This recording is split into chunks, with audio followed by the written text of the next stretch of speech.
जांच की, गवाही की, वो सब पूरी हो सकेगी। तभी तो जो फर्जी मुकदमा बना करके हमारे ऊपर दायर किया गया है उसकी सच्चाई सबके सामने आएगी।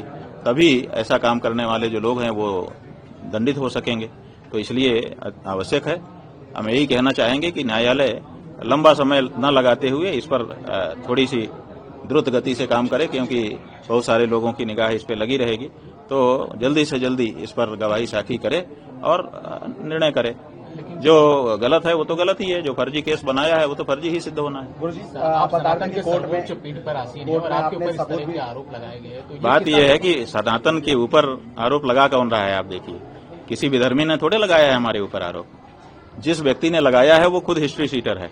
उसकी पूरी हिस्ट्री शीट शामली जिले के कांदला थाना में दीवाल के ऊपर जो हिस्ट्री शीटरों का नाम लिखा हुआ है उसमें 34 नंबर पे उसका नाम लिखा है। ऐसा हमको बताया लोगों ने, फोटो भी दिखाया उस दीवाल का। वहां पर जो रजिस्टर रखा है उसमें HS नंबर 76A उस व्यक्ति का नाम लिखा है। जाने कितने लोगों के ऊपर फर्जी मुकदमा डाल करके और उनको उगाही करना, यही उसका काम है।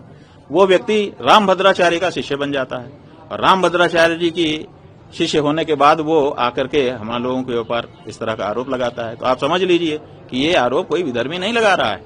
ये आरोप कहां से आ रहा है? रामभद्राचार्य जी, और रामभद्राचार्य जी का बल कहां है वो भी आप लोग जान लीजिए। तो गौ माता की जो आवाज हम उठा रहे हैं, इस आवाज को बंद करने के लिए सारे प्रयत्न हो रहे हैं। उन्हीं में से एक प्रयत्न ये भी है। महाराज जी, आप कह रहे थे कि कोर्ट में सब साक्ष्य देने के बाद भी मुकदमा कैसे दर्ज हो गया? ऐसा है कि मुकदमा तो दर्ज होगा ना, बिना मुकदमा दर्ज हुए जांच कैसे होगी? और बिना जांच के अगर खारिज कर देगा तो आप कहेंगे साहब बिना जांच के खारिज कर दिया। इसलिए मुकदमा दर्ज होकर के उस पर जांच होकर के दूध का दूध पानी का पानी होना, यही प्रक्रिया है और ये प्रक्रिया बिल्कुल सही है, हम स्वागत करते हैं। आगे कार्रवाई आप आगे को कैसे तैयारी करेंगे? हमारी क्या तैयारी है? देखिए, जो सच है उसको क्या तैयारी करना है। उन्होंने झूठा केस बनाया है और उन्होंने कल हमारे अधिवक्ता ने आप लोगों को बताया था कि उन्होंने 2 एफिडेविट दाखिल किए हैं, दोनों में 2 कहानी है। यहीं से मामला खत्म हो गया। एक व्यक्ति शपथ पत्र पर 2 कहानी देता है, इसका मतलब उसकी एक कहानी तो झूठी है ना। आप इसी से अंदाजा लगा लीजिए। तो और बाकी जो कहानी में जो कमजोरी होगी वो वकील वहां पे खड़े होकर कोर्ट में बताएंगे, उसको हम कैसे आपके सामने बताएं।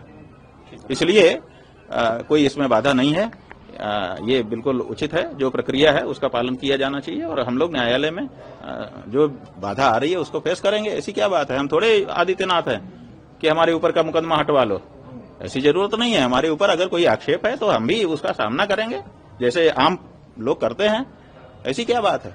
और हमको अपनी न्यायपालिका पे भरोसा है और अपनी सच्चाई पे भरोसा है। क्या किस बात की चिंता? और गौ माता का आशीर्वाद है। गौ माता के लिए निरंतर हम लोग आगे बढ़ रहे हैं, बिना डरे बिना भय खाए, और बढ़ते रहेंगे। आप कैसे चुप करा लोगे? नहीं, हमारा क्या कहना है, कोर्ट का अपना प्रोसीजर है। कोर्ट के प्रोसीजर के अनुसार जो शिकायत आई है उसका निस्तारण करने के लिए उसको दर्ज कर लिया होगा। दर्ज करने के बाद क्या करेंगे? जांच करेंगे, गवाही साखी लेंगे, यही न्यायालय की प्रक्रिया होती है। तो जो बनावटी चीज़ उनके सामने लाई गई है, हम लोगों ने उसकी बनावटी होने के बारे में कोर्ट को बता दिया है। जो पॉक्सो एक्ट की धारा 22 है उसमें ये प्रावधान है कि अगर कोई बनावटी केस लेकर के आता है तो आप जा सकते हो कोर्ट में। तो हम लोग जा करके वहाँ बता चुके हैं। अब जब उसको दर्ज करेंगे तभी तो जांच होगी, तभी तो गवाही साखी होगी। बिना दर्ज किए तो ये सब हो नहीं सकता है। तो उन्होंने दर्ज कर लिया है, जो प्रोसीजर है उसको पूरा करेंगे। उस प्रोसीजर के अंदर ही साफ हो जाएगा कि ये कहानी सही है कि झूठी है। गुरुजी, जिन्होंने ये आपके ऊपर आरोप लगाए उनके आपराधिक कुछ मामले हैं? ऐसा है कि जो आशुतोष नाम के व्यक्ति हैं उनका हिस्ट्री शीटर के रूप में नाम शामली जिले के कांदला थाना, उत्तर प्रदेश का शामली जिला है, उसका कांदला थाना है, उसमें दर्ज है। और बहुत सारे लोग ऐसे हैं जो भुक्तभोगी हैं, जो कह रहे हैं हमारे ऊपर इन्होंने झूठा केस किया, हमारे ऊपर इन्होंने झूठा केस किया। इनकी ये प्रवृत्ति ही है, झूठा केस दर्ज करना और उगाही करना, लोगों को परेशान करना। इसी से इनका परिवार चल रहा है। ऐसे लोगों को रामभद्राचार्य, जो अपने आप को जगत गुरु कहते हैं, वो चेला बनाते हैं और चेला बना करके शंकराचार्य, जो सनातन धर्म का सर्वोच्च गुरु है, उसके ऊपर आरोप लगवाते हैं। तो ये जो हमारे ऊपर आक्षेप लगाया गया है ये किसी विधर्मी के द्वारा नहीं लगाया गया है, ये अपने आप को जगत गुरु कहने वाले के चेले के द्वारा लगाया गया है। इसका मतलब क्या है? इसका मतलब है कि हिंदू सनातन धर्म को अब विधर्मियों से इस समय खतरा नहीं है, अंदर के ही लोग हैं जो हिंदू धर्म को समाप्त करना चाहते हैं, शंकराचार्य संस्था को नष्ट करना चाहते हैं। इसलिए जनता को अब इनसे सावधान रहने की ज़रूरत है। माघ मेले के बाद ही गुरुजी लगातार आपके ऊपर इस तरह भाई लगातार हम अपनी आवाज़ बढ़ा रहे हैं और वो लोग डिग्री बढ़ा रहे हैं, यही हो रहा है। हाँ। जितनी तेजी से गुरुजी जो प्रश्न हम उठा रहे हैं, देखिए आप शुरू से अगर नज़र रखे होंगे तो आपको पता होगा कि जो प्रश्न हमने गौ माता की रक्षा के संदर्भ में उठाए उसका किसी का जवाब तो किसी ने नहीं दिया। केवल हमारे ऊपर डिग्री बढ़ाते चले जा रहे हैं, दबाते चले जा रहे हैं। ये हो रहा है, ये क्या तरीका है? अरे हम शंकराचार्य हैं कि नहीं हैं, ये प्रश्न ही क्या था? अगर हम शंकराचार्य नहीं भी हैं, सन्यासी हैं, सन्यासी भी नहीं हैं, भारत के नागरिक तो हैं, क्या भारत के नागरिक को, एक हिंदू को गौ माता की रक्षा की आवाज़ नहीं उठाना चाहिए? तो हम उठा रहे हैं, आप उस पर जवाब दीजिए ना। उस पर तो कोई जवाब नहीं है, तुम ये नहीं हो, तुम वो नहीं हो, तुम्हारा ऐसा है, तुम्हारा वैसा है, तुम्हारे ऊपर हम ये आक्षेप लगाते रहें। अरे आक्षेप लगा दो, उनका वो भी जानते हैं कि हमारी कहानी झूठी है, कल को सिद्ध नहीं होगी, लेकिन वो चाहते हैं कि इसी बीच में हम इनको बदनाम करके पब्लिक के बीच में इनकी जो बात है गौ माता की रक्षा की उसको रोक दें। ये साजिश हो रही है।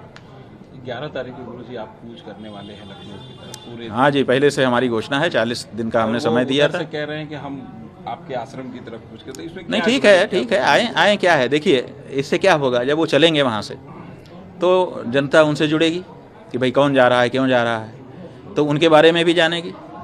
तो जब वो देखेगी कि एक हिस्ट्री शीटर साधु महात्मा का भेष बना के चल रहा है तो जनता जागरूक हो जाएगी कि अरे ये तो हिस्ट्री शीटर है, यही कालनेमी है, अंदर से कुछ और है, बाहर से कुछ और दिखा रहा है। तो इससे तो जागरूकता ही फैलेगी, इसलिए बहुत अच्छा है, चलें। मतलब गुरुजी कुछ कालनेमी मिल के एक कालनेमी हाँ, को आगे करें। कालनेमी जो हैं वो बहुत सारे कालनेमियों का इस समय संगठन बन गया है कि हम तुमको कहेंगे कि तुम जगत गुरु हो, तुम हमको कहना कि हम जगत गुरु हैं, जगत गुरु का खेल खेलेंगे और जनता को मूर्ख बनाएंगे, और जो सच्चे हैं उनको डरा देंगे कि तुम बोल नहीं सकते हो। ये बात है।